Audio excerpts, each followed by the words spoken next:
Hola a todos, vamos a comenzar de nueva cuenta con esta clase de derivadas parciales, pero ahora vamos a ver lo que es un caso particular donde tenemos la regla de la cadena aplicada a este tipo de derivación. Vamos con ello. Vamos a tener lo siguiente. Vamos a tener el caso 1. Supongamos que z es igual a una función que depende de dos variables, x, y. Esta es una función de x y y, como lo dije previamente, donde x es igual a g función de t y y es igual a h función de t. Es decir, solamente dependen de una variable. Por lo tanto, podemos establecer que la derivada de z con respecto a t es igual a la derivada parcial de z con respecto a x por la derivada de x con respecto a t más la derivada parcial de z con respecto a y por la derivada de y con respecto a t. Si se dan cuenta, nada más tenemos la derivada parcial únicamente aplicada a la función de dos variables, es decir, z, mientras que en el caso de la función x y y, la notación corresponde a únicamente una derivada. Por eso no tiene esa d tan rara. Tiene una d normal porque solamente es una función de una variable. Vamos a ver el caso particular ahora donde estas funciones, que es x y y, dependen directamente de dos variables. Vamos a tener el caso 2. Supongamos que z es igual a una función, la misma que teníamos en primera instancia, donde depende de x y y, donde vamos a tener que x es igual a g, que depende de s y t, y y es igual a una función h que depende de s y t. Entonces, ¿cómo vamos a establecer esto? Vamos a tener la derivada parcial de z con respecto a s, que va a ser igual a la derivada parcial de z con respecto a x por la derivada parcial de x con respecto a s, más la derivada parcial de z con respecto a y por la derivada parcial de y con respecto a s. Y vamos a tener exactamente lo mismo, pero en el caso de t, en lugar de que sea s, vamos a cambiarla por la variable t. Y aquí ya tenemos un caso más amplio. Ahora vamos a tener el siguiente caso, vamos a tener esto.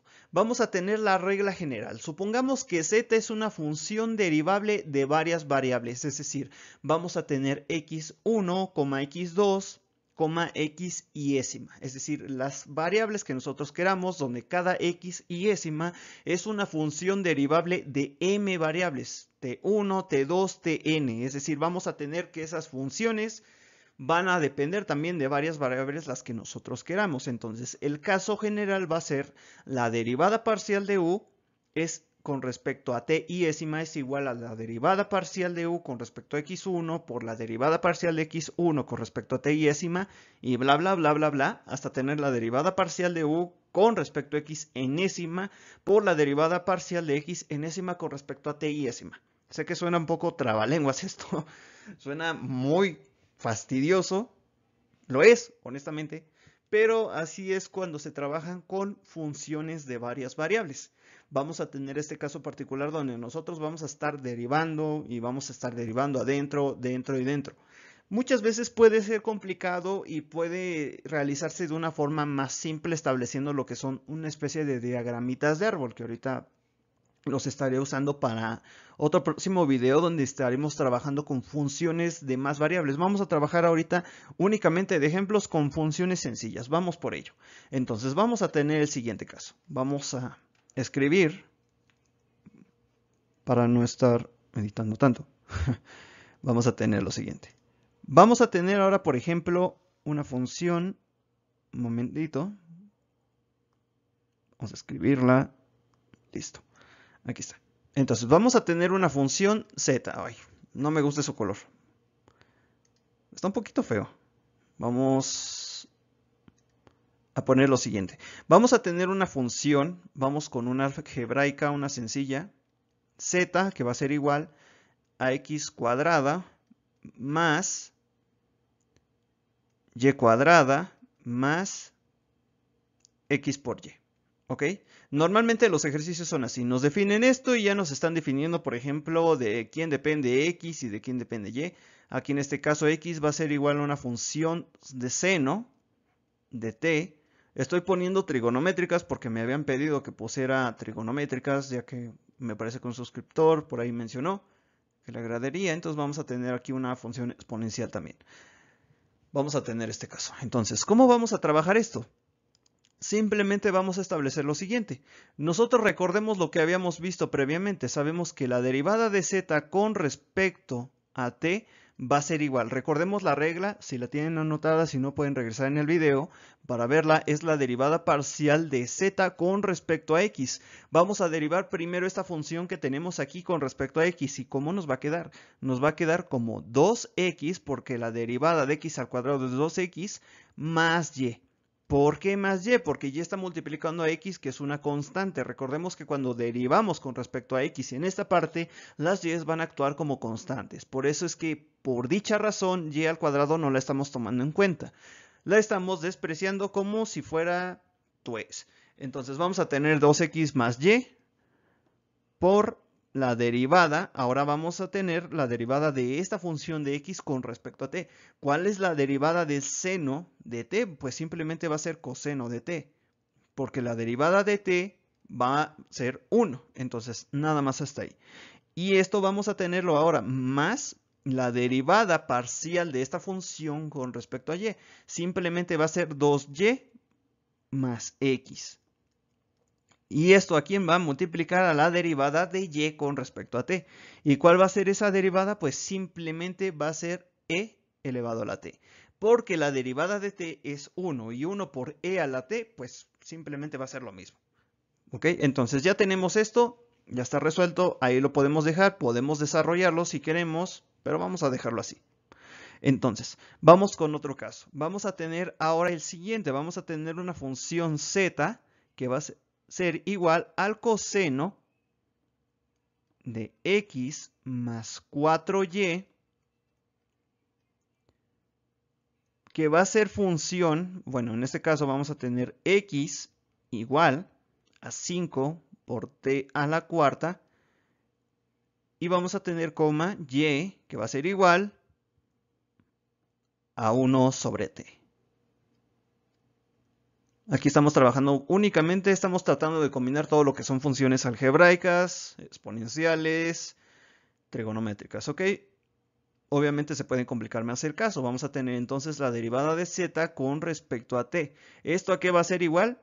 La derivada del coseno nosotros tenemos que recordar que es menos seno, ¿ok? Menos seno. ¿De quién? De lo mismo que tengo acá adentro, x más 4y. Y esto por la derivada de lo que está dentro. Si nosotros derivamos ahora con respecto a lo que está adentro, pues simplemente estamos derivando con respecto a x. ¿Cuál es la derivada? Simplemente va a ser 1, porque la derivada de x es 1. En el caso de 4y no lo tomamos en cuenta porque, como dijimos, actúa como una constante, entonces es 0. Entonces, la derivada de x es 1. Por eso es que no ponemos aquí el numerito aquí, pero aquí hay un 1 al lado del seno, al lado izquierdo. Ahí invisible, pero no lo ponemos porque sabemos que es 1. Entonces, vamos ahora a sacar la derivada de x con respecto a t, que va a ser 4. 4 por 5 va a ser 20. T, recordemos que le restamos 1 al exponente y va a ser t al cubo.